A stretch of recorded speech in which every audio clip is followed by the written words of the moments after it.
Thank you for joining us on our look at life aboard a Viking longship. Before we begin, please consider subscribing to our channel and liking this video. Your support really does help us. Now lie back, dim the lights, and enjoy our look at surviving aboard a Viking ship. The sky is the color of steel when you reach the shore. You can taste the frost in the air, sharp in your nostrils, and each breath leaves a ghost behind you. The tide is at its turn, slack and waiting, and out there in the shallows lies the shape you have been thinking about for weeks, long, black, and crouched low in the water like some crouching beast. The prow rises in a curve, its carved dragon head watching you approach. Its eyes are pale discs of bone, and though you know it is only wood, the thing looks alive, like it has been waiting just for you. The hull is black with pine tar, a scent so strong it cuts through the salt air. It smells of readiness. It smells of voyages. The others are already there. Some are men you know from the farmsteads up the fjord, faces familiar from market days. Others are strangers, speaking in accents that make their words turn oddly in your ear. A few wear mail shirts and carry spears as if they were born with them. Others are in rough wool tunics with patched knees, looking like they've only ever held a plow. There is one with hair so pale it's almost white, braided down his back, and another with skin dark from the southern sun, his arms covered in strange marks like crawling snakes. You will be living beside them for as long as this voyage lasts, perhaps weeks, perhaps months. You carry your sea chest between both hands. It's not large, none are. It holds all you are allowed to bring: spare tunic and trousers, cloak, knife, comb, whetstone, and the small pouch of silver you've been saving for trade. The chest will be your seat when you row, your table when you eat, and your bed when you sleep. You set it down by the gangplank, and already your boots are damp from the shore water washing over the pebbles. The captain stands by the stern, one boot up on the gunwale, talking low to the steersman. He is not a man to smile often. The ship is his, paid for with silver taken in raids years past, and built by the hands of one of the best shipwrights in the region. In the world you know, a man who owns a ship owns power. He chooses where to go, who to take, and how the spoils will be divided. He doesn't waste words. When his gaze sweeps over you, you nod once. That is enough. The order to board is given, short and sharp. You feel the planks under your feet, slick with the morning dew, flexing just a little as the ship rocks. It is not wide, barely the span of two tall men lying end to end across the beam, but it runs long and lean. You could walk from the prow to the stern in fewer than 30 steps. The benches run down each side, and between them the keel rises slightly, covered with removable decking. Under those boards is the hold, where the stores and spare gear are kept. The mast rises from the middle, the sails still furled against the yard. You find your place, a gap between a broad-shouldered farmer with arms like oak branches and a wiry youth with his hair tied in a knot at the nape of his neck. Your chest slides neatly under the bench, fitting as if the space was carved for it. You sit and feel the cold of the wood seep through your cloak. When the ship moves, the motion is strange, not like standing on shifting ground, but a slow, rhythmic breathing beneath you. The sailcloth is lashed down for now. We will row until we find a wind worth catching. Oars are pulled from where they lie along the benches, each as long as a man and more. You take yours in both hands, feel the weight, the slight warping of the shaft from seasons of use. The leather or collar is slick, smelling faintly of fish oil. Your fingers wrap around the worn wood, and you wonder how many men have held this before you. The steersman stands at the great side rudder, a broad blade fixed to the starboard stern. It is as much his ship as the captain's, for he is the one who will feel every mood of the water through that handle. He watches the fjord ahead, the slow spread of dawn over the ridges, and nods to the drummer. A low beat begins, steady as a heartbeat, and the crew leans forward together. The first pull is heavy, the second easier, and soon the rhythm takes over. The ship glides, slow at first, then with more purpose. Water slides past the hull, black and oily in the dim light. The air is sharp in your lungs, each breath timed between strokes. You glance at the men beside you. Already their breaths match yours, their movements so aligned that the ship barely creaks. This is what makes the longship a living thing, the crew's unity. A single oarsman out of time and you feel the jolt in your arms, a bench out of time and the whole hull lurches. Behind you, the shore begins to fall away. The houses are only dark shapes now, smoke rising in thin threads above their roofs. Out here, the sounds of land fade until there is only the sea and the drum. The water changes too. The fjord is calm, but beyond its mouth, the swell is waiting, lifting the bow just enough to let you know the open sea is near. You keep your gaze forward, watching the dragon's head point the way. The wind carries the cry of a gull, and somewhere far out, the slap of a wave against stone. This is the moment you understand what the ship is. Not just wood and sail, but the sum of every hand that built it, every voyage it has taken, every man who has sat where you sit now. In the stories told by the fireside, the longship is freedom, a road over water, carrying you to silver and glory. In truth, it is also a cage, one you cannot leave until the voyage is done. The planks will be your walls, the sea your floor, and the sky your roof. There is no escape but to jump, and in these waters that means death. The commentary of later historians would tell you the longship is the reason the Norse could reach from the coasts of Ireland to the rivers of Russia. Its shallow draft lets it slip into places deeper-keeled ships cannot follow. Its symmetrical bow and stern mean it can reverse without turning, perfect for quick escapes. The clinker-built hull, with overlapping oak planks riveted together and sealed with tar and wool, can flex with the waves instead of breaking. All these things are true, but none of them tell you what it feels like to be here, to be part of the mechanism that drives it. You feel it now in your arms, the weight of the oar, the pull against the water. You feel it in your legs, braced against the bench as the swell shifts the deck. You smell it in the tar and the salt, and in the wool of the man beside you, damp from the morning mist. This is not the wide-angled view of the sagas. This is the narrow, cold reality of being one piece of the ship's muscle. The first hour passes in silence, but for the drum and the hiss of the oars.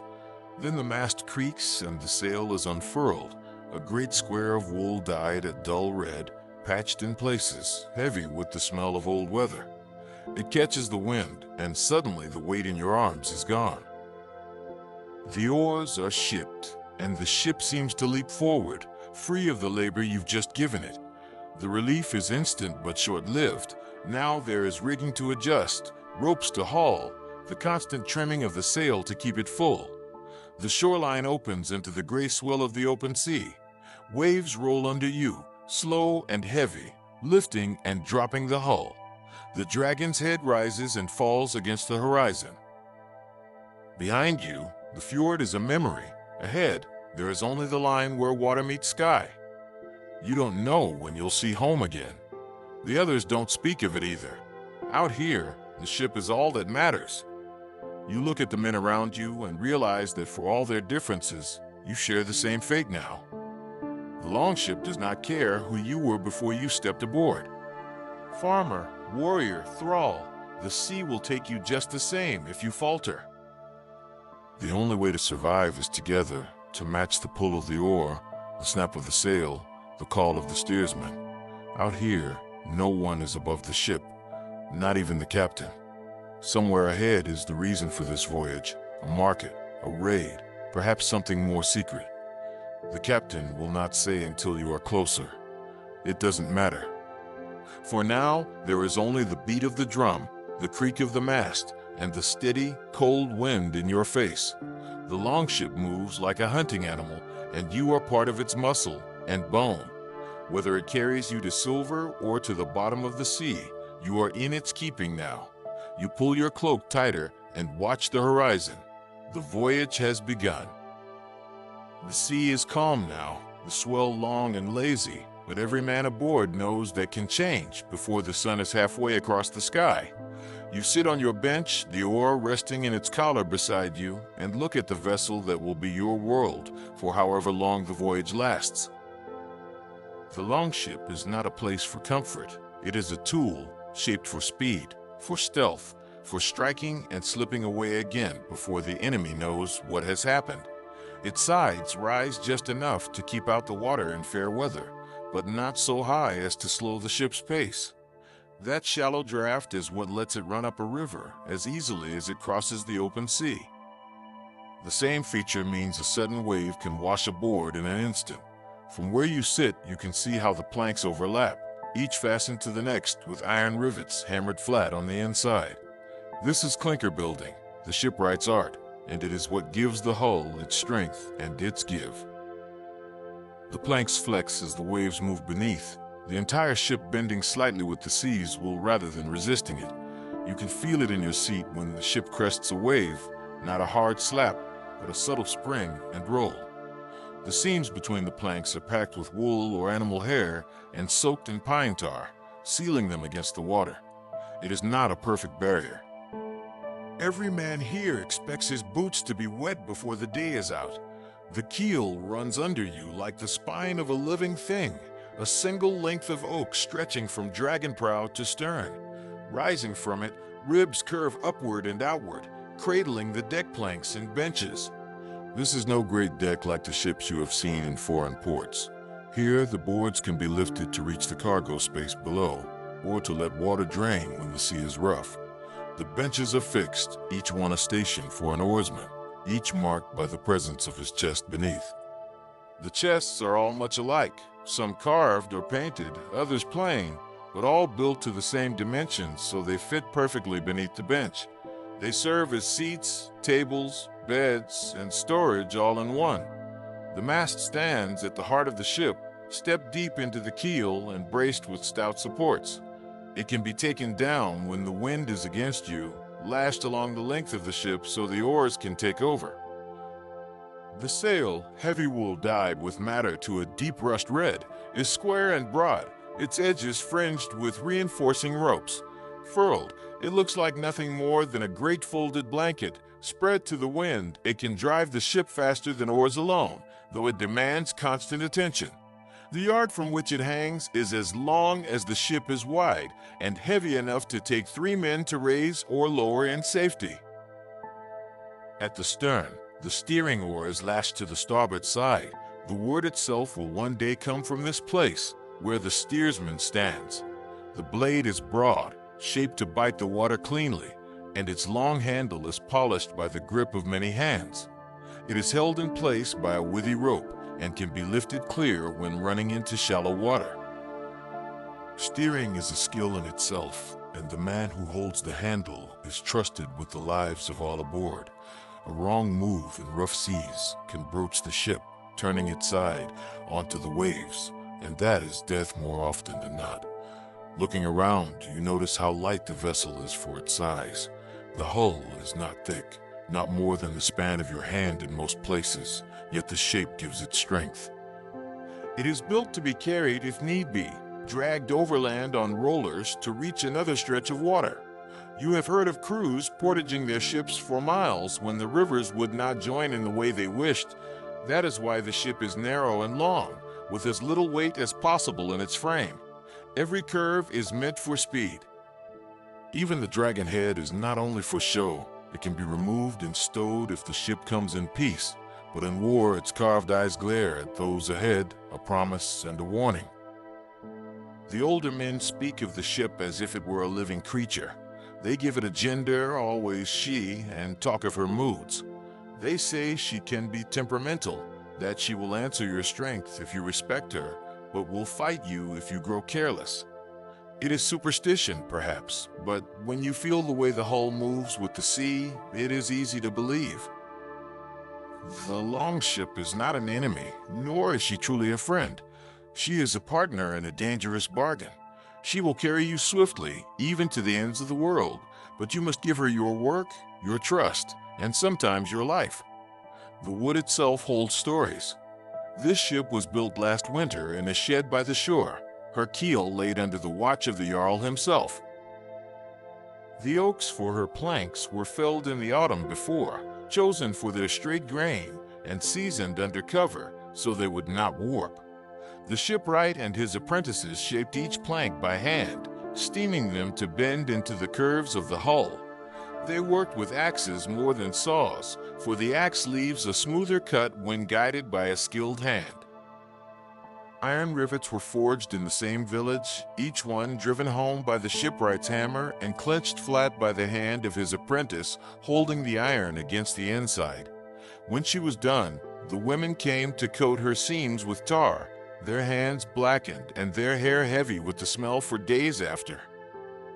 She was named at the shore, ale poured over her prow in blessing, and her first voyage was a short one, a proving run out into the fjord and back.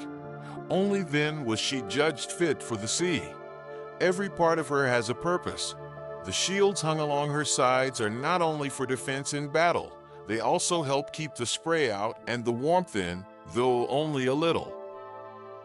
The lines and ropes are coiled neatly, each in its place, for a loose rope is a danger in rough weather. The anchor, a heavy stone bound in a wooden frame, lies ready in the bow, for when you must hold your place against tide or wind.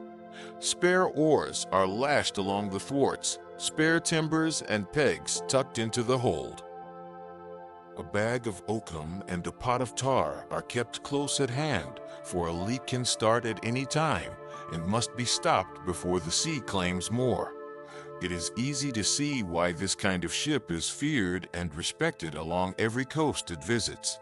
It can run close to the shore, where deeper ships cannot follow. It can slip up a river and land men at a village before a warning horn is sounded. It can vanish as quickly as it appears, the sail dropped and the oars taking over in silence.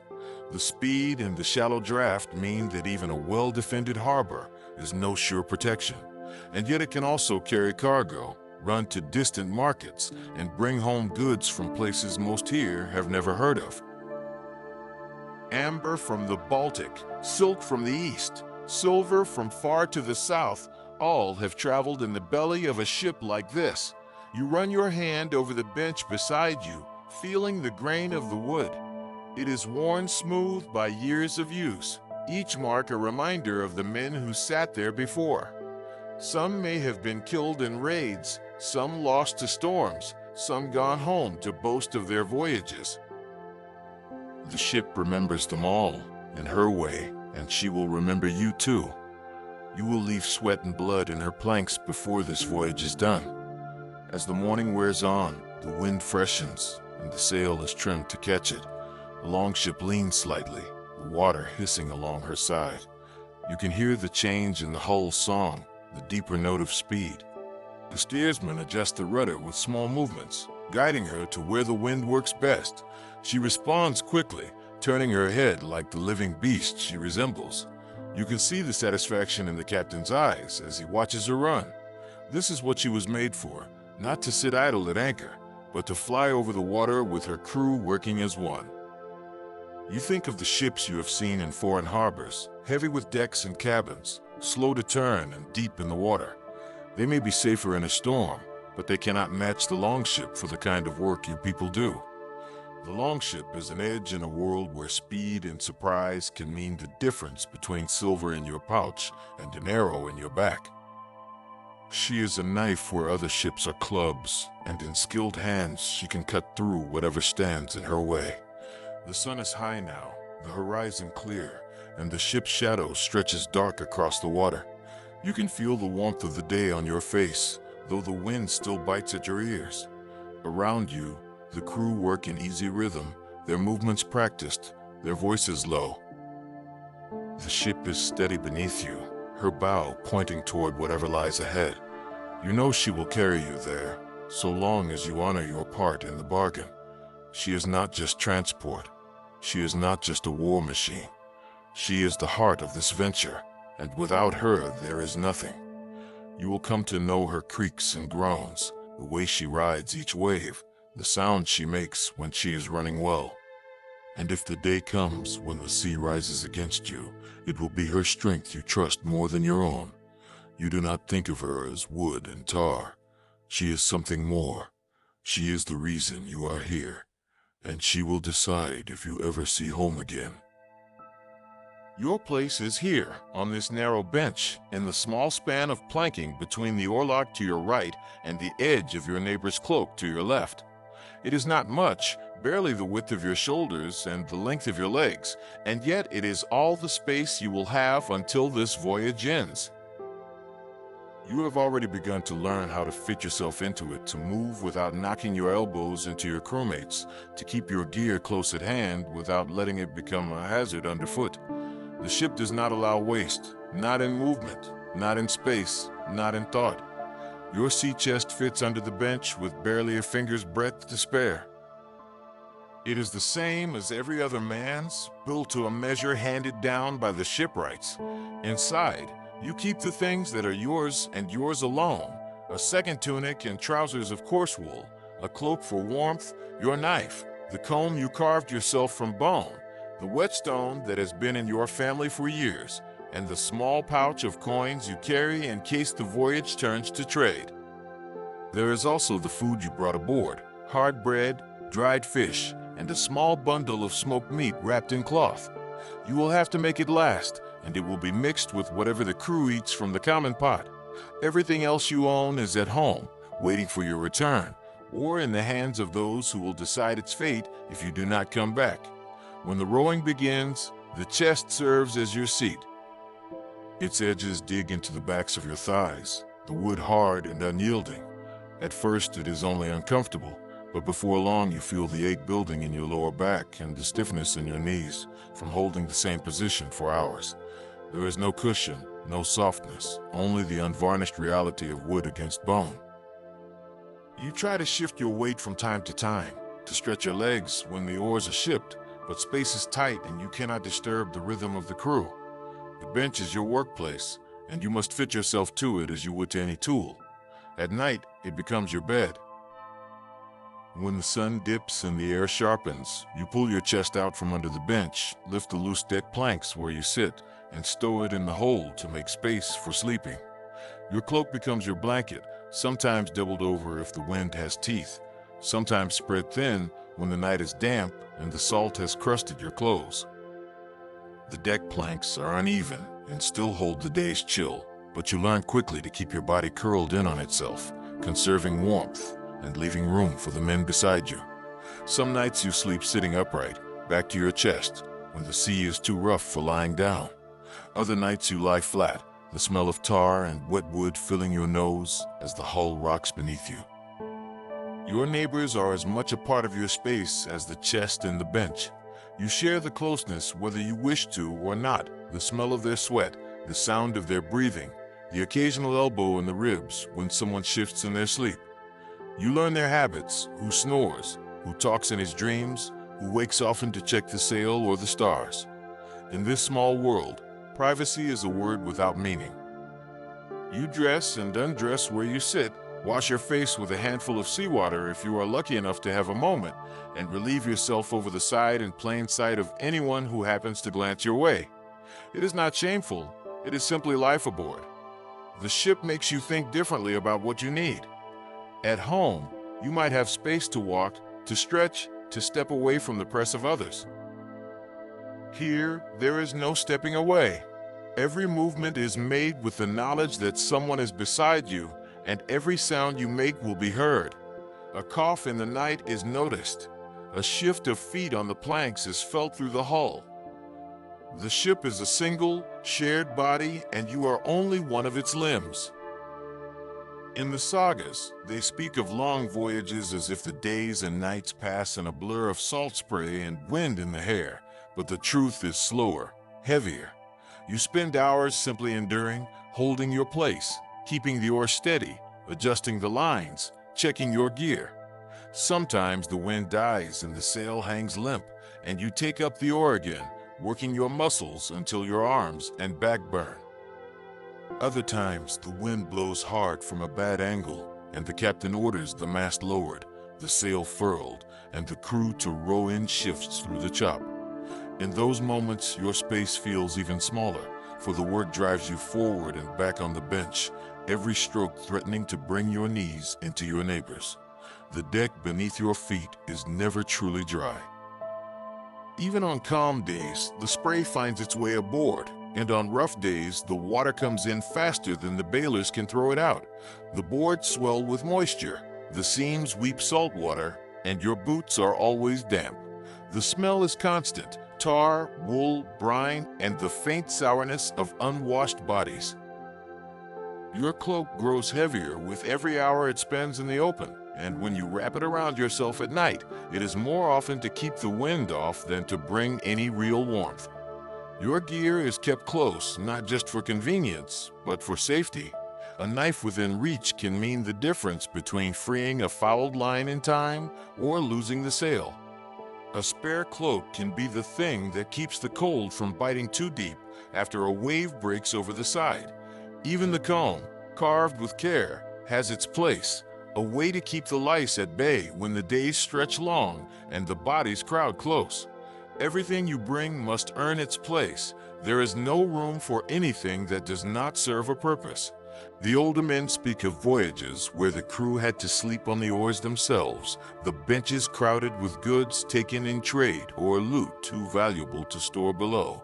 In such cases, your space shrinks still further, your rest broken by the hard edge of the wood beneath your spine. You imagine what that would be like and find it hard to believe there is any comfort left to lose. Yet here you are, already learning to be grateful for what you have, a place to sit, a place to lie down, and a chest to hold what little is yours. The space shapes you. You move differently now, keeping your elbows in, stepping carefully when you cross the deck. You learn to duck the yardarm without thinking, to pass behind the steersman without brushing his shoulder. You discover how to tie your belongings to the bench with the length of rope so they do not slide into the bilge when the ship heels sharply. You come to know the exact angle to tilt your chest so it fits beneath the bench without catching, the quickest way to open it without spilling its contents in a swell. On land, such small things would hardly matter. Here, they are the difference between order and chaos. The ship is an unforgiving place for carelessness. A loose piece of gear can trip a man in the middle of a maneuver, costing the crew seconds they cannot afford. A chest left unsecured can become a missile in rough water, breaking bones or worse. You keep your world neat because it must be neat, because in this narrow space, every inch is shared, and your mistake can harm more than just yourself. The longship is not built for comfort because comfort is not its purpose. It is built for speed, for efficiency, for the ability to carry you and your fellows across water faster and farther than most would believe possible. The ship demands that you shape yourself to its needs, that you become as much a part of it as the planks and rivets. In time, you find that your space is not just a bench and a chest, but a part of a living whole, a piece of the ship's body that cannot be spared. Some nights, when the sea is calm and the stars are bright, you lie on your cloak and look up at the sky beyond the yardarm. The ship sways gently beneath you, the sound of the water lapping at her sides like a slow heartbeat. You think of the land behind you, of the bed you left, of the room to stretch your legs. But then you think of the places ahead, the unknown harbors, the markets, the sudden raids that will see you running up the shore with sword in hand. You think of the silver that may be yours, the goods that will fill your chest on the journey home. And you know that for all the cramping in your legs, for all the damp that seeps into your bones, you have chosen this. This space is yours, and with it comes the promise of the voyage. The men around you are as much the ship's cargo as the supplies stowed in the hold, though none would thank you for saying so. Each one has his place, his duty, and his reason for being here, and together they form the beating heart of the voyage. You have begun to learn their faces in the shifting light, the way the dawn softens the hollows under their eyes, the way the low sun of evening picks out the red in hair and the silver in beards. In the sagas, they would all be heroes, larger than life, their deeds sung in halls for years to come. In truth, they are a mixture of farmers, traders, fighters, wanderers, and those with nowhere else to go. Torbjorn, broad as a cart horse, his hands scarred from years of working the plow and the axe. He smells faintly of earth even here, as if the land clings to him no matter how far from the fields he sails. He tells you he has left his eldest son in charge of the farm, and that this voyage is his first in 3 years. He says it lightly, but you notice the way his eyes linger on the horizon when the ship turns east. Across from you is Einar, young enough that his beard is still a patchy thing, his movements quick and restless. He talks often of the silver he will bring home, enough to buy a better place for his mother and sisters. Whether he will see that silver is something only the gods know. There are others who speak little. One man sits near the bow, his head shaved on one side, the rest of his hair knotted into a long braid that falls over his shoulder. You have not heard him say more than a few words since boarding, but you have seen the marks on his forearms, twisting shapes inked into the skin in dark blue. He works his oar without complaint, eats without fuss, and keeps his gaze fixed ahead. No one asks where he comes from. Not all here are of the same fjord, or even the same coast. A voyage like this draws men from many places, bound together only by the promise of what lies ahead. The captain, Sverre, is not a man to be mistaken for anyone else aboard. His voice cuts through wind and wave alike, and when he gives an order, it is followed without hesitation. He is not the tallest man here, nor the strongest, but there is something in the way he carries himself, the absolute certainty that this ship is his, that the course it takes will be the one he chooses. He earned that right years ago, leading a raid that brought back enough silver and goods to build this very vessel. Those who sailed with him then still follow him now, and their loyalty is a thing you can feel in the air, as solid as the planks beneath your feet. Below the captain in rank is the steersman, Ivar, a man with hair as white as frost and eyes the pale blue of shallow water. He has spent more years at sea than most men live to see, and his hands are as much a part of the steering or as the withy that lashes it to the side. When the wind shifts or the swell changes, he feels it through the handle before the rest of you notice, and by the time you realize the difference, he has already adjusted the course. His voice is quieter than Sverre's, but when he speaks, it is worth listening. The rest of the crew is a patchwork of skills and stories. Some are experienced raiders, their armor dented and their shields marked with old blows.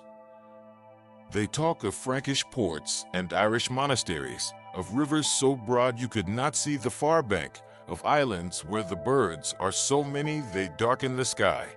Others are traders first and warriors only when they must be, men who know the price of amber in Hedeby and what kind of wine sells best in Kopang. They carry small weights and scales in their chests, wrapped in cloth to keep them from tarnishing. Not all aboard are free men. At the far end of the bench from you is Kjartan, a thrall taken in a raid the year before. His hair is shorn close to his skull, and the iron collar at his neck is a reminder that his place here is not by choice. He rows as hard as any other man, and when the sails are set, he is put to work bailing or scrubbing the deck. He sleeps where there is space and eats only after the fremen have been served. Some treat him as little more than another piece of the ship's gear, but you have seen the captain's eye on him from time to time, as if weighing his worth for more than just muscle. The hierarchy aboard is clear, though it is not always spoken aloud. Sverre commands, Ivar steers, the senior oarsmen lead the rowing rhythm, and the rest follow. Disputes are settled quickly, for there is no room on a ship for grudges to fester. A harsh word can be forgotten in the next hour if the man beside you is the one helping you haul the sail in a squall. Discipline is not kept with constant shouting, but with the understanding that the sea punishes weakness and division without mercy. If a man cannot keep his place, he endangers all, and that is not tolerated. In the rare moments of rest, you begin to see how bonds are formed. Men share their food, a strip of dried meat here, a sip of ale there. They swap stories of home, of the land they left, of the women and children waiting for their return. They teach each other songs, some meant to keep time at the oars, others to pass the hours when the wind dies. Laughter comes easily in those moments, but it is always edged with the knowledge that danger is never far. The sea has a way of turning joy to silence without warning. You hear talk of past voyages, the kind that do not make it into the songs. One man tells of a storm off the Shetlands that drove 3 ships onto the rocks.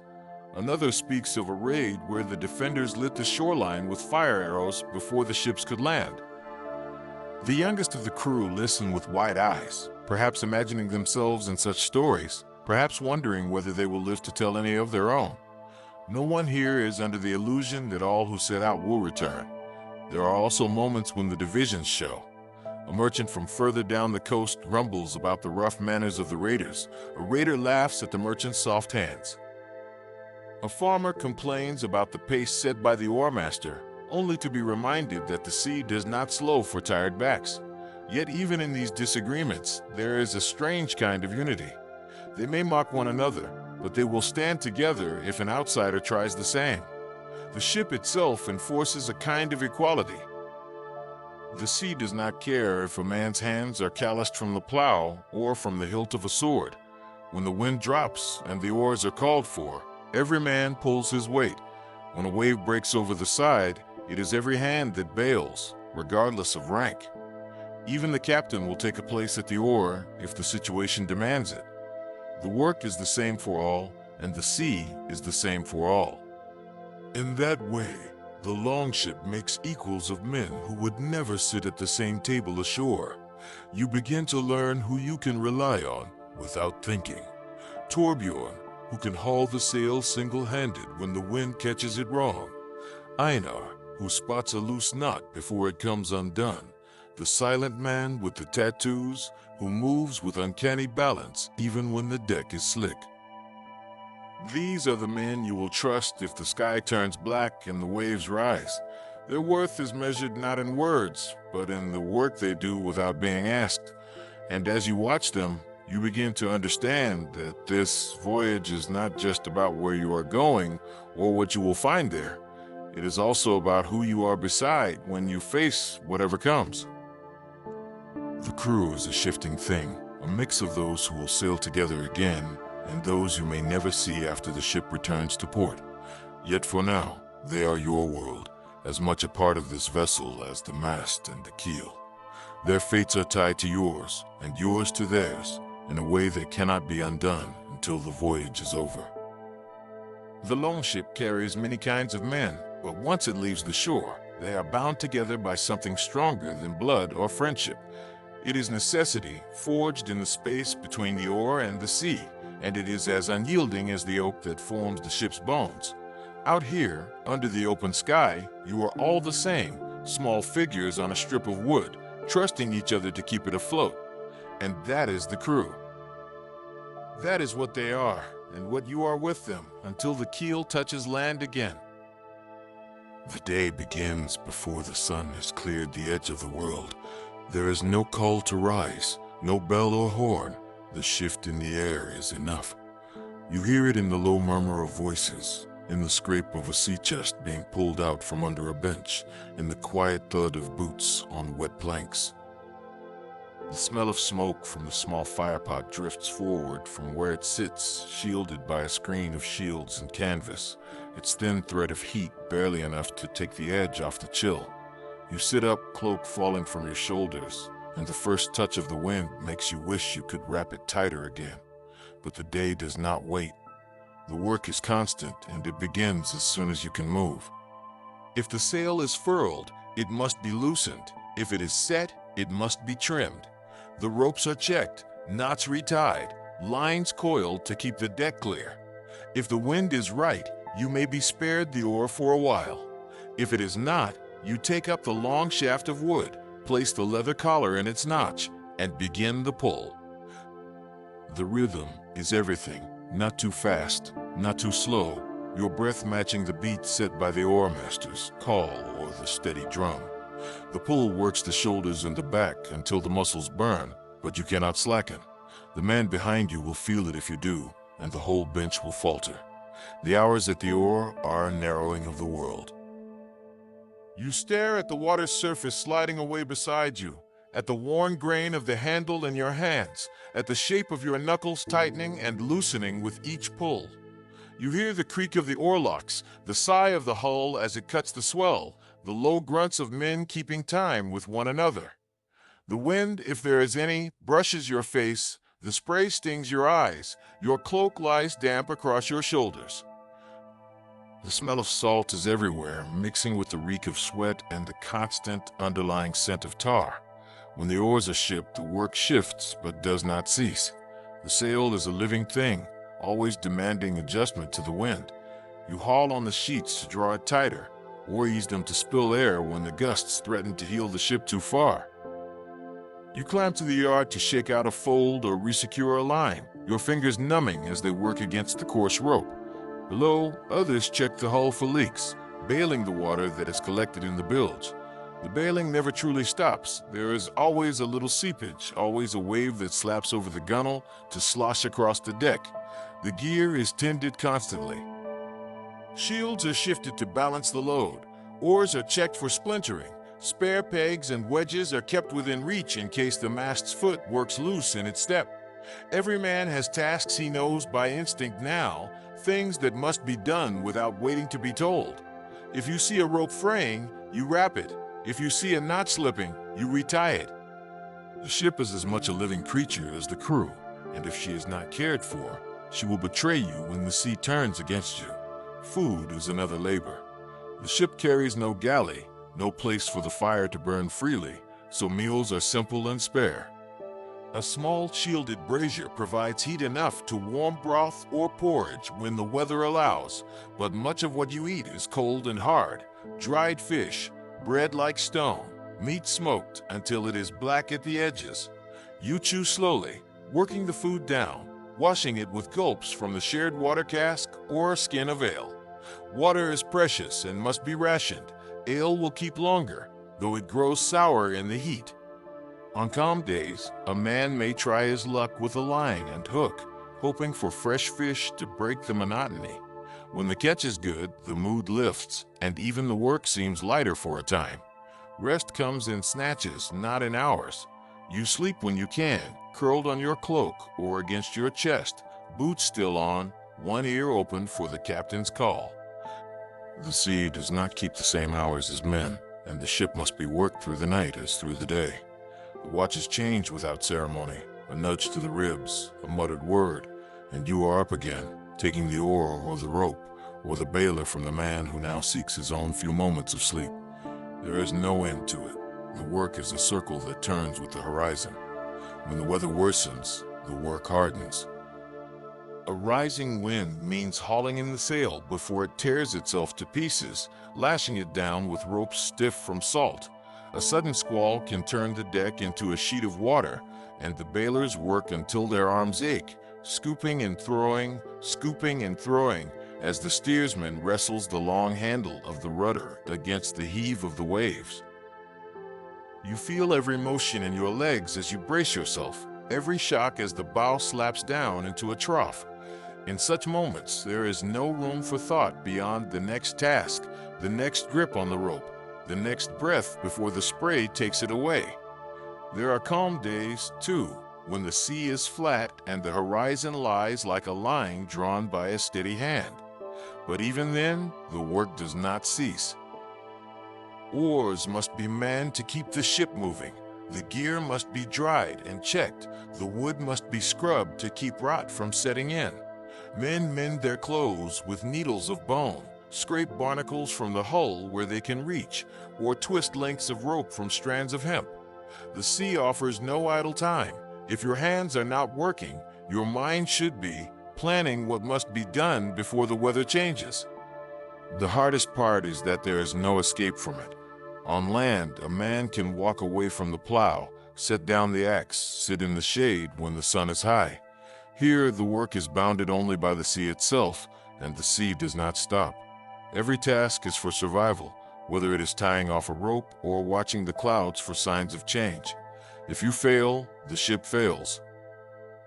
If the ship fails, you all go into the water, and the cold will claim you before you can think of swimming to shore. Yet there is a strange rhythm to it, a steadying in the sameness. The pull of the oar, the snap of the sail, the rise and fall of the bow, they become the measure of the day. You come to know the feel of the wind on your cheek, the difference between a gust that will fill the sail and one that will wrench it from your hands. You learn the way the ship sounds when she is running well, the deep, even hum of her passage through the water, and you hear when something is off, a loose plank, a slack line, a change in the whole song. And sometimes, when the work is heavy and the air is raw with salt, you find that you are no longer thinking of it as labor. The ship moves beneath you, the oar pulls in your hands, the wind lifts the sail, and you are part of it all, your body working without command. The longship is not just a thing you serve, it is a thing you join, a machine of wood and flesh and cloth and will. The work does not end, but neither does the motion, and somewhere in that endless circle, you find the heart of the voyage. In those moments, the hardship is just another part of the sea's language, and you are learning to speak it. The work shapes you, as it shapes every man aboard, until you cannot imagine standing still. You may long for rest, for the weight of a roof over your head, for the smell of earth instead of salt, but while you are here, the labor is the truth you live by. It is what keeps the ship afloat, and it is what will carry you to whatever waits beyond the horizon. Hunger is a quiet companion at first, a hollow feeling that waits at the edge of your thoughts. Out here, meals are not taken by the hour, but by the moment, when the work allows, when the sea grants a lull, when the hands are free to hold more than an oar or a rope. The food is kept in sacks, chests, and barrels stowed low in the hold, where the damp creeps into everything. You smell it before you see it, the sharp tang of dried fish, the earthy scent of smoked meat, the faint sourness of bread that has been hard since the day it was baked. Nothing here is fresh except the air, and even that is salted and cold. In the morning, if the weather is kind, someone will bring out the fire pot, a small clay vessel set within a frame of iron, shielded from the wind by planks and hanging cloaks. The embers are kept smoldering through the night, banked under ash, and coaxed back to life at dawn. Over this meager heat, a pot is set with water and grain, barley or oats, sometimes rye if that is what was stored, stirred slowly until it thickens into a porridge. It is not a thing to savor. It is a thing to fill the belly enough to keep the arms pulling at the oar. When there is a little honey left, it is a feast. More often, the taste is plain, salted only by the sea spray that finds its way into everything. When the day's work is heavy and the wind sharp, the fire pot is too risky to use. The ship is too narrow, the deck too wet, the sail too quick to catch a stray spark. On such days, you eat cold, a strip of dried fish, its flesh tough and fibrous, chewed until your jaw aches, a crust of bread, broken from a loaf hard enough to crack teeth if you bite carelessly, a slice of cured meat, dark and salted to the core. The salt draws the moisture from your tongue, and you reach for your drink only to find it rationed as strictly as the food. Water is stored in barrels, the staves bound with iron hoops, the inside charred to help keep it sweet. Even so, it will not last fresh for long. After weeks at sea, the taste changes, turning flat, then sour, and you learn to drink without thinking about it. Ale is more reliable, kept in smaller casks and skins. It will not spoil so quickly, though it may grow cloudy and develop a tang.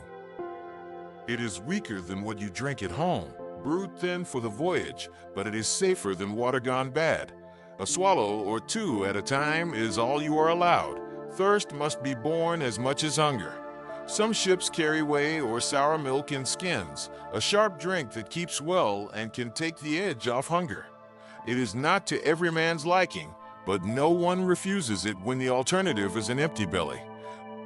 When the weather is calm and luck favors you, lines are cast over the side, baited with scraps of meat or bright bits of shell. A catch of fish is a gift, fresh, moist, a taste that cuts through the sameness of the stores. The larger ones are gutted and cooked over the fire pot if it can be managed. Smaller ones are eaten raw, their flesh soft and cool in the mouth. Sometimes seabirds are caught when they rest on the sail or the yard, wrung by the neck and plucked on the deck, their meat stringy but rich. The food is shared out by the captain or a man he trusts, for there is no room for greed here. A man who takes more than his share robs the whole crew, and the sea punishes such men without mercy, if not through the anger of their fellows, then through the slow weakness that spreads when the stores run low. You take what you are given, eat it without complaint, and make it last until the next portion is handed round. Hunger changes the way you think. You begin to remember the meals at home in more detail than you thought possible. The smell of bread baking, the taste of meat fresh from the fire, the sweetness of berries in summer. You catch yourself imagining them while you chew a mouthful of dry bread, and you have to push the thought away. Dreams of feasts do nothing to fill the belly, and they make the rations taste worse. Better to focus on the work, on the rope in your hand, or the snatch, and let the hours carry you to the next small meal. Illness is a constant threat. The damp seeps into your bones. The wind chills you until your fingers are slow to grip. If a man falls sick, there is little to be done but make him as comfortable as space allows and hope the voyage is short. A fever can take hold quickly, and without herbs or healers, the body must fight it alone. The cold air clears the lungs, but it also takes strength from the weak. Cuts and blisters can turn bad if not kept clean, the salt stinging but helping to keep rot at bay. Every man carries scars from rope burns, splinters, and the chafing of the oar. Sickness spreads easily in the close quarters of the ship. A cough passes from one man to another in the damp air. A sore throat becomes a rasp that lasts for days. There is no escaping it. You cannot step away, cannot sleep in a different room.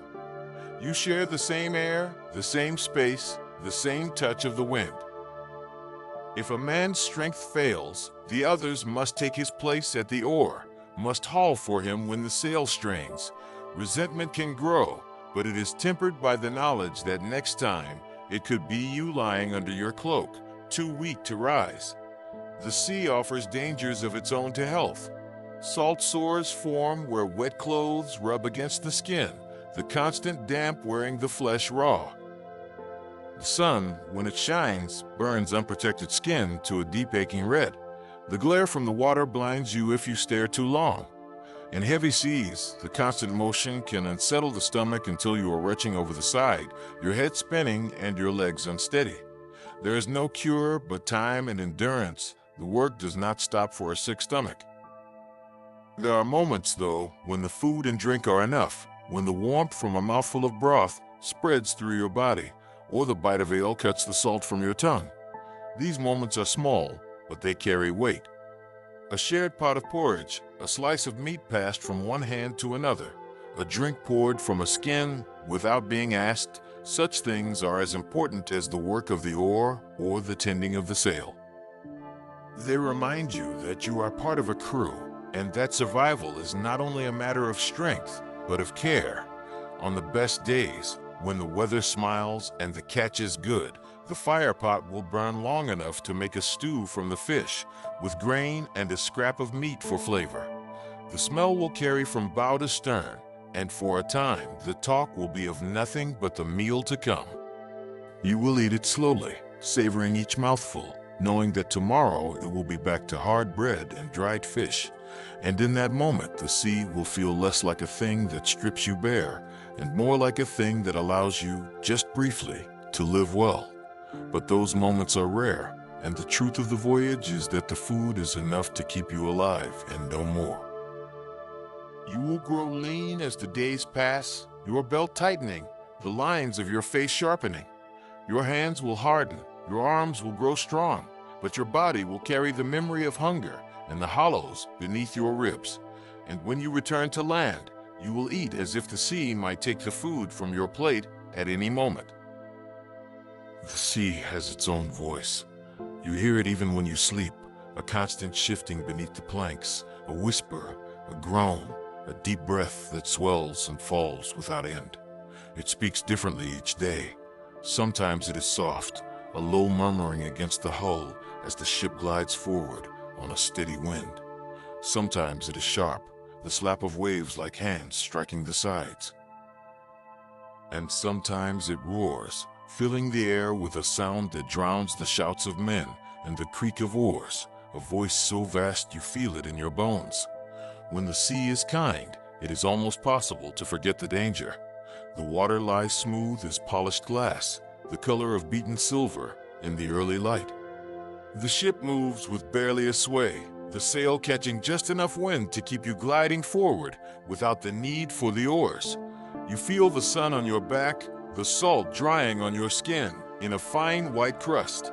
On days like these, the crew speaks more, their voices carrying easily along the length of the vessel.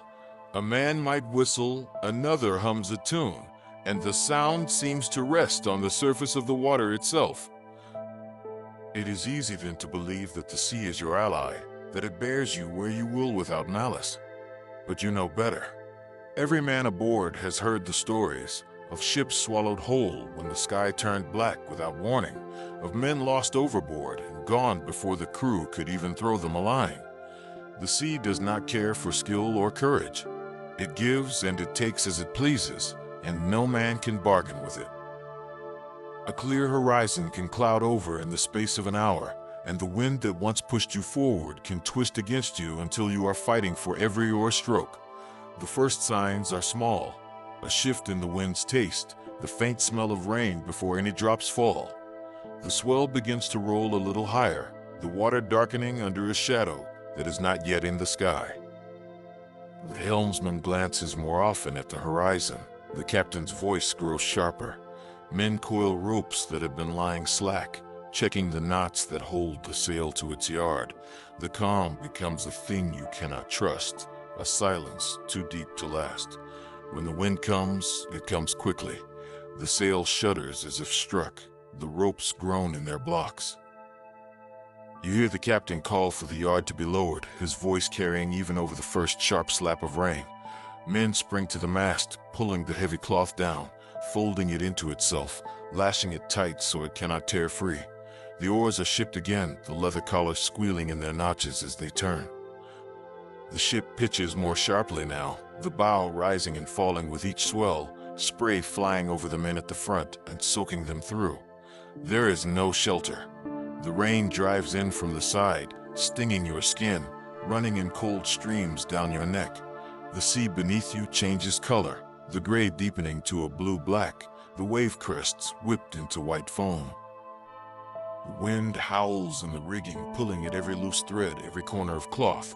Your hands are slick with salt and water, your grip tightening around the oar until your knuckles ache. The helmsman leans into his work, fighting to keep the bow into the swell, knowing that a wave taken broadside could roll the ship. The storm has its own rhythm, and you must learn it quickly. The swells lift the bow high, then drop it into troughs, so deep the horizon disappears. You pull harder when the ship climbs, ease when it falls, trying to keep the pace even with the men beside you. The water is everywhere, in the air, on the deck, in your clothes, pooling at your feet before being swept away by the next wave. Bailers work without pause, scooping water from the bilge and throwing it over the side, their movements mechanical, endless. You shout to the man beside you and hear nothing but the wind. Orders are given with gestures, with the tilt of a head, the sweep of an arm. You feel the strain in your shoulders, the knotting in your calves as you brace against the shifting deck. Somewhere in the back of your mind is the thought of what would happen if you went overboard, the cold closing around you, the ship moving away faster than you could swim, the weight of wet wool pulling you down. You push the thought away and keep your eyes on the oar, the wood solid in your hands when everything else moves. The sea's anger does not last forever, but while it does, time stretches. You measure it not in hours, but in tasks, and the number of times the bailer empties his scoop, in the changes of the watch at the helm, in the moments when the wind lulls only to return with greater force. Your world is reduced to the space in front of you, the sound of the oar in the water, the feel of the ship's rise and fall.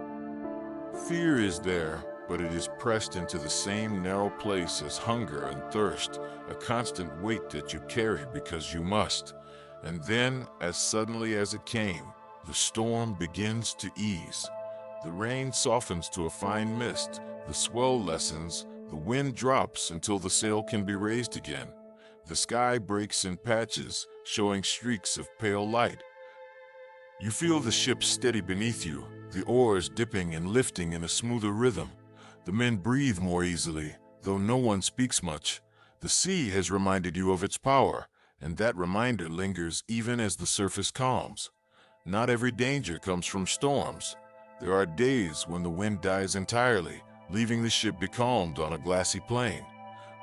The sun beats down until the deck is hot beneath your boots, the air still and heavy.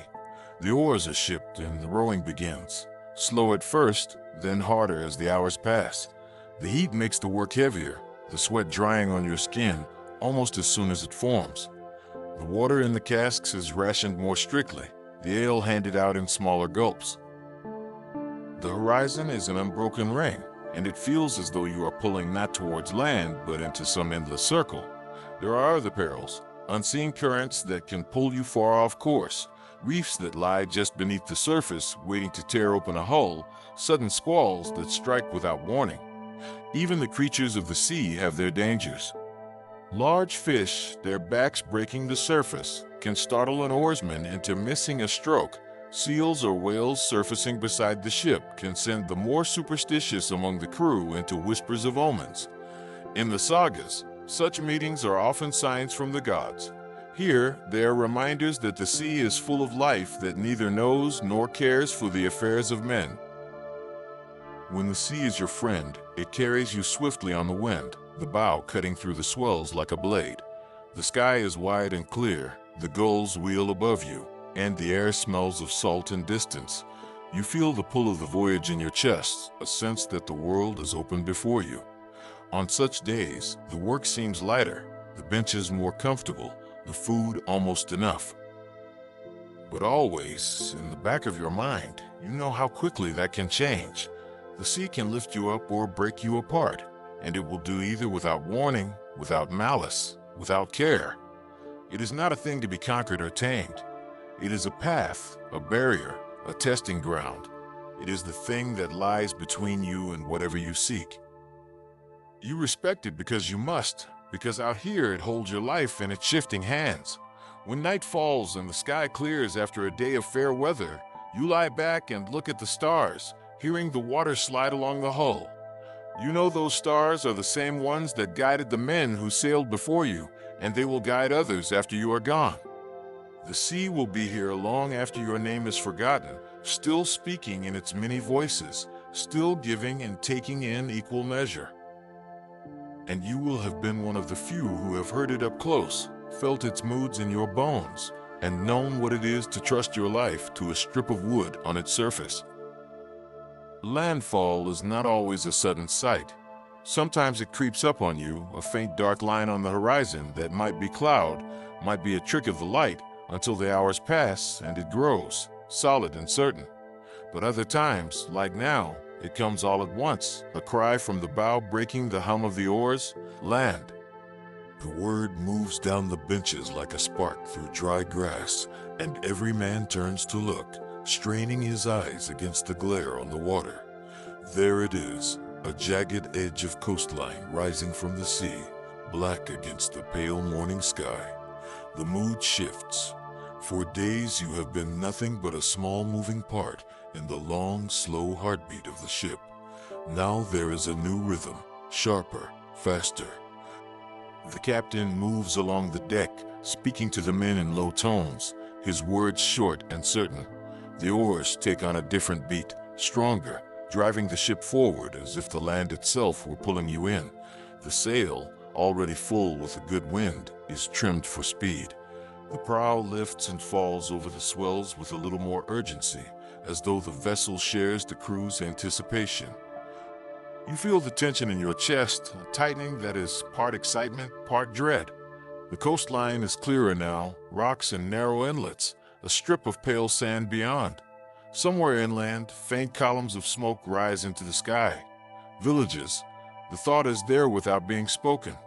The sea breeze carries a scent different from the open water, a hint of earth, of wood smoke, of grass crushed underfoot. If the landing is to be peaceful, there will be traders waiting, curious faces on the shore, goods ready to be shown and bargained over. But today is not that kind of day. The shields along the gunwales are checked, the weapons brought out from the chests.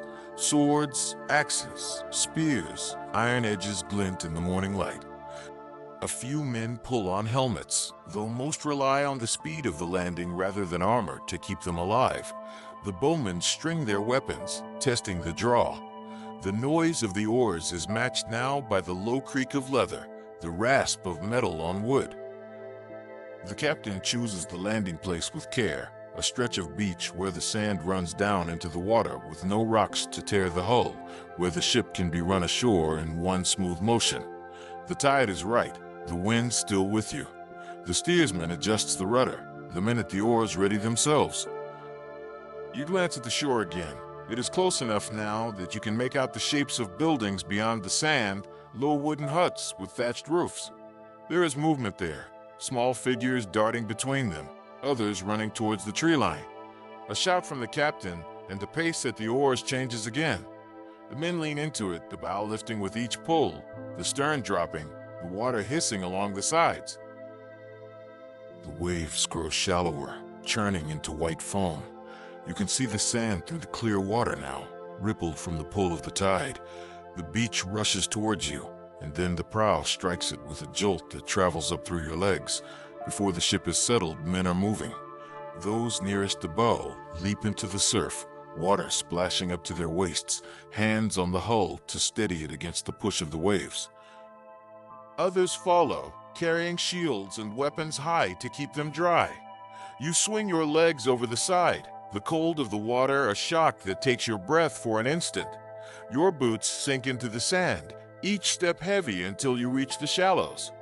The sound changes as you leave the water, the steady rush of the sea replaced by shouts, the thud of feet on wet sand, the clatter of shields meeting. The air smells of salt and smoke and something sharper, fear, your own and that of the people watching from the edge of the village. A dog barks, high and frantic, and then there is the first clash, the sound of wood and iron meeting with force. The landing is fast because it must be. There is no time for drawn-out fighting. The ship is your greatest weapon, and it must remain your way out. You move up the beach in a knot, shields overlapping, weapons ready. Some of the men break away towards the huts, others towards the nearest group of defenders. Arrows hiss past, one thudding into the sand a pace from your feet. The bowmen in your crew send their own shots in answer, the twang of their strings lost in the noise. A man swings at you, his blade catching the rim of your shield, and you push back, the shock running up your arm. You see the pale blur of his face for a heartbeat before one of your shipmates steps in and drives him down. The fight is not clean. There is no honor in it, only speed and the need to be gone before more men can be called to defend the place. You hear the crash of a door being broken in, the crackle of a fire starting somewhere behind you. The cries of the villagers mix with the calls of your own men, each one urging the others on. The captain's voice comes again, sharper now, cutting through the chaos, back to the ship. It has been minutes, no more, but already the tide of the landing is turning. You see men running with sacks slung over their shoulders, others carrying armfuls of whatever could be taken in the short time allowed. There is no time to sort or count. That will be done later, far from here. Now the goal is to reach the water before the defenders can rally. The beach that seemed so short when you charged up, it feels twice as long now. Your legs are heavy, your breath raw in your throat. The ship looms ahead, still rocking slightly where it rests on the sand. The men left aboard ready to shove her free. You wade into the water, the cold biting at your skin, the current tugging at your legs as if to slow you down. Behind you, voices shout in anger, but they are growing fainter. You reach the hull, your hands finding the familiar roughness of the planks, and push. Others are doing the same, heaving against the weight until the ship shifts, slides, lifts on a wave. The oars go out, biting into the water, and the bow swings towards open sea.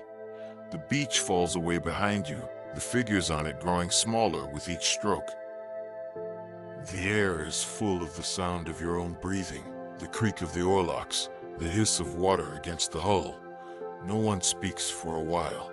The rush of the landing has burned itself out, leaving behind only the steady work of getting clear of the shore. The men sit in their places, their weapons set down beside them, their chests rising and falling in the same tired rhythm. Some are grinning despite themselves, others stare ahead, their faces unreadable. You feel the ache in your arms and legs, the heat of the fight still in your blood, and the strange emptiness that follows it. When the shore is no more than a line on the horizon, the captain calls for the sail. It goes up in a snap of cloth, the wind filling it and taking some of the strain from the oars. The ship turns slightly, the course set for deeper water. Only then do the men begin to talk, voices low, passing around whatever food or drink they can reach. A few pull open the sacks brought aboard, glancing inside before tying them shut again. The real counting will come later, when the sea is between you and any thought of pursuit. The landing will be spoken of in the longhouse when you return, though the telling will smooth away its edges.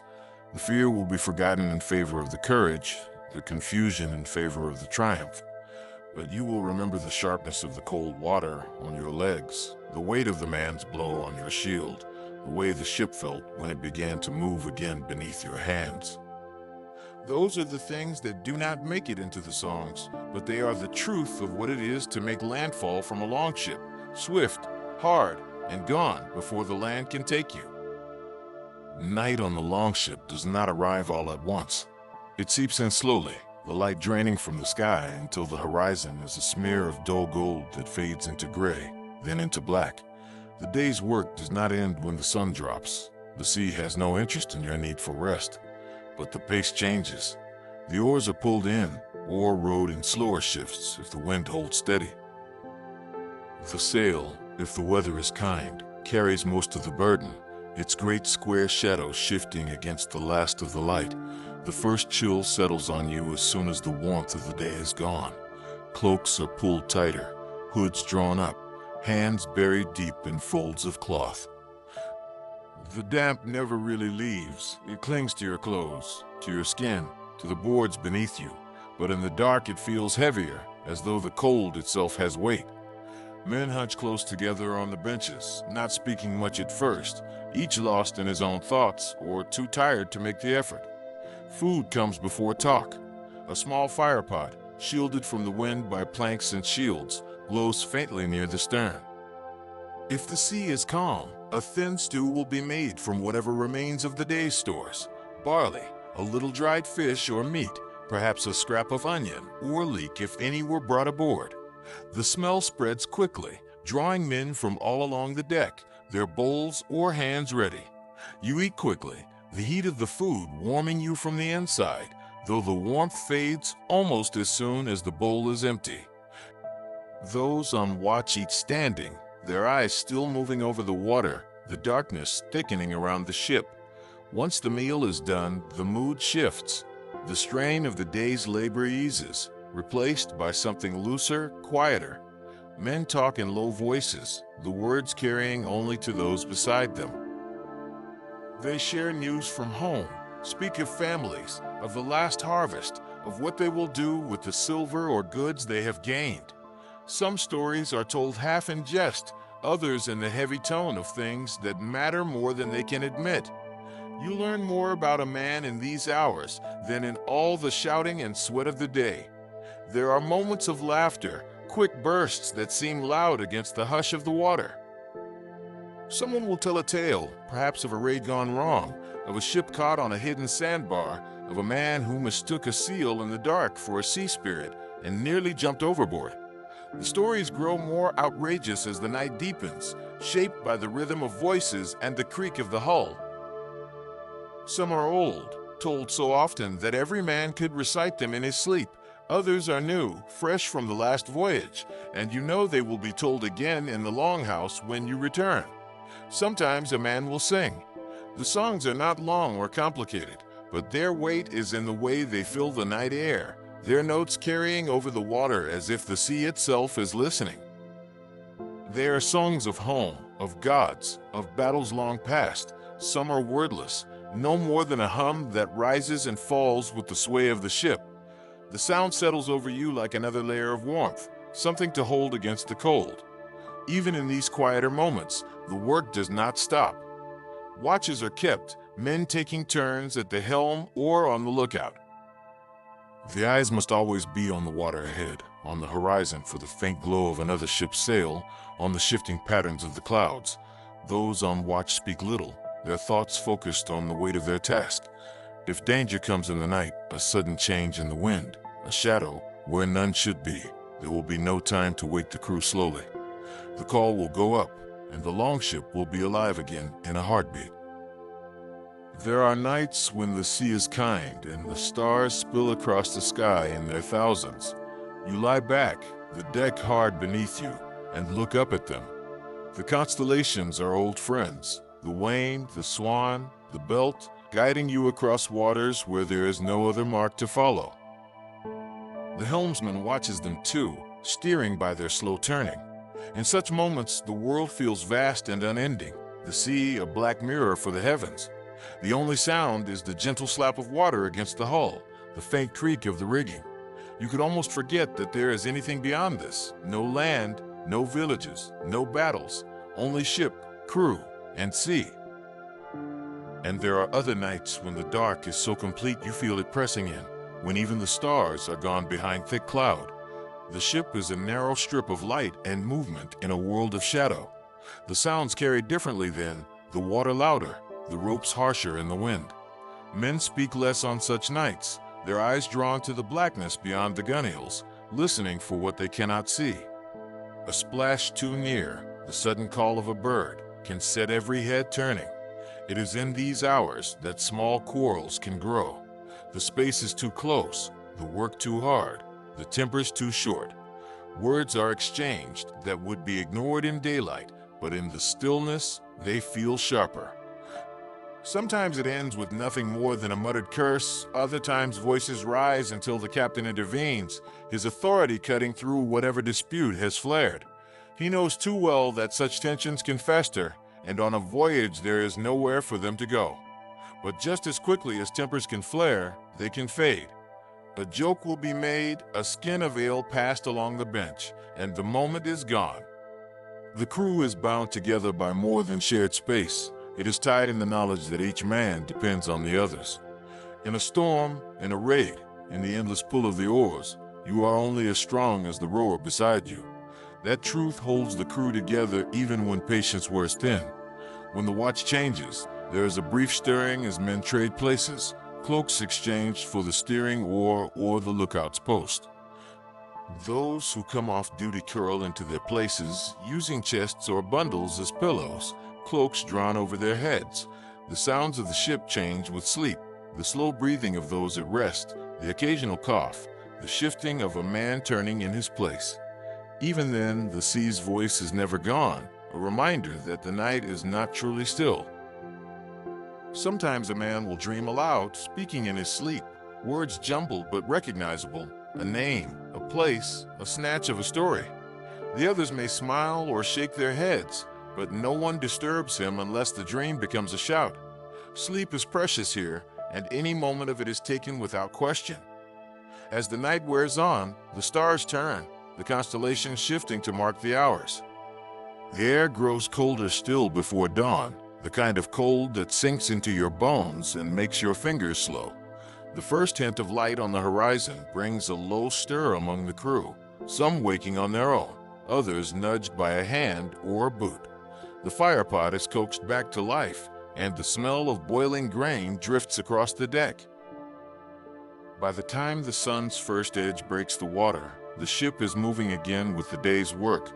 The quiet of the night is over, replaced by the clatter of oars, the thump of boots on planks, the calls between benches.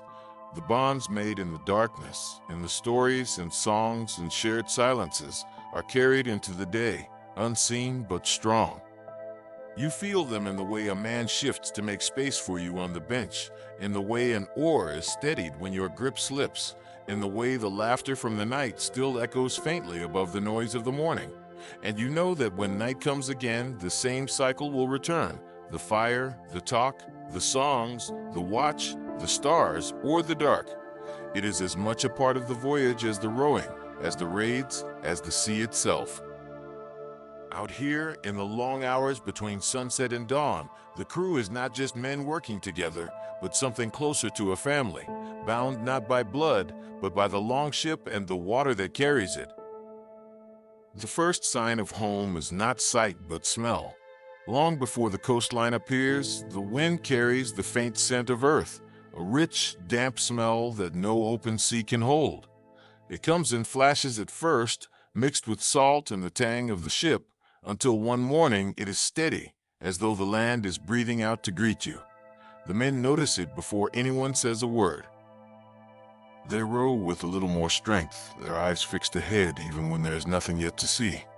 Conversations turn to the land without meaning to fields, to livestock, to the taste of fresh bread, to the feel of a hearth's warmth. When the coast finally shows itself, it is no grand unveiling. The line between sea and sky blurs at the edge of your vision until it begins to sharpen, a darker shade against the pale horizon. Hills take shape, then the slope of a shoreline, then a thin ribbon of white where the waves meet the sand. The longship feels different under you now, as though the wood itself knows it will soon rest on land again. The creak of the hull, the steady rhythm of the oars, the snap of the sail, all seem to carry a lighter tone. The captain says little. He has brought crews home before, and he knows the dangers of returning too soon in your thoughts. Rocks lie hidden near familiar shores, and storms can rise without warning, even in sight of the fjord. Still, the men are restless. Those who have been quiet for most of the voyage begin to speak more, voices rising in bursts of laughter or argument.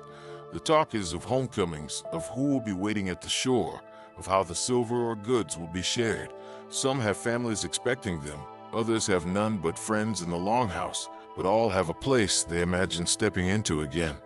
The water changes as you near the coast. The swells grow shorter, the color deepens, the sound shifts from the long hiss of the open sea to the quicker slap of waves breaking against the shore. Seabirds appear in greater numbers, wheeling overhead and calling out in sharp voices that echo off the water. The air warms slightly, the wind carrying not just earth, but the faint smell of wood smoke from fires too distant to see. The approach to the fjord is careful. The steersman knows every bend, every shallow where the keel might catch. The men at the oars move in steady strokes, the sail drawn in to keep the ship's pace controlled. The water narrows, cliffs and slopes rising on either side. You pass small coves where fishing boats rock at anchor, the men aboard raising a hand in greeting or simply staring. The sound of the sea begins to fade behind you, replaced by the softer lapping of calmer waters. Then, at last, the village comes into view. It is not grand, a scatter of wooden buildings along the shoreline, smoke curling from their roofs, people gathered on the strip of beach. But to the men aboard, it might as well be a haul of gold. The shouts go up before the ship has even turned towards the landing place, voices calling to those on shore, names shouted across the water. The people wave back, some running into the shallows to meet the prow as it glides forward. The landing is not the rush of a raid, it is slower, more careful. The ship noses into the shallows, the oars drawing in. Men jump down into the water, but this time their arms are full not of weapons, but of goods, sacks of grain, chests of silver, bundles of cloth, carved trinkets from distant ports. The hull grinds gently into the sand, and the rest of the crew disembark, some wading straight to the waiting arms of family, others stopping to haul the ship further up the beach. The greetings are loud and unrestrained. Men are clapped on the back, embraced, kissed by wives or mothers, lifted up by children. Stories spill out in fragments, the storm that nearly took the mast, the village that fled at the sight of the prow, the strange food tasted in foreign ports. Laughter bursts from the crowd, mixed with the occasional solemn nod when the names of those who did not return are spoken. Not every voyage ends with every man aboard, and the absence is felt even in the joy of return. The ship is unloaded piece by piece. Chests are carried to the captain's hall, where the spoils will be counted and divided. The men's own belongings, sea chests, weapons, cloaks stiff with salt, are set aside to be taken home. There is a strange slowness to these moments, as though no one quite knows how to stop moving after so many days at sea. The ground feels unsteady under your feet at first. The memory of the ship sways still in your legs. When the formalities are done, the crew disperses. Some head straight for the longhouse, eager to sit by the fire with a horn of ale. Others go to their homes, to see fields and livestock, to share food with family. You find yourself walking paths that feel both familiar and strange, the smells and sounds of the village washing over you, the smoke of the hearths, the bleating of goats, the chatter of voices in a dozen different places at once. After the close, constant company of the ship, the space feels vast. The first night ashore is always the same. The longhouse is lit and full, the fire burning high, the air thick with the smell of roasted meat. The tables are crowded, the ale flows freely, and the stories of the voyage are told and retold. Each telling grows a little grander, the waves a little higher, the fights a little fiercer. Men lean in to hear, laugh in the right places, slap the table in agreement. The sound is a roar, and yet it feels comfortable after the sea's endless voice. There are quiet moments, too. A man steps outside for air, the cool night a relief after the heat of the hall. He looks up at the same stars he watched from the deck, but they feel different now, steadier without the sway of the water beneath him. He might think of the men still out at sea, or of the voyages to come. For a while, he stands alone, listening to the faint rush of the tide against the shore, before turning back inside to the warmth and the noise. Days pass, and the sea begins to fade from your body. The bruises heal, the calluses soften, the ache in your shoulders eases, but the habits linger. You wake at the same times as you did aboard, your ears tuned to the smallest changes in sound. You find yourself glancing at the sky for signs of weather even when you are far from the shore. And when the wind shifts, carrying the salt of the sea over the village, a part of you feels the pull again.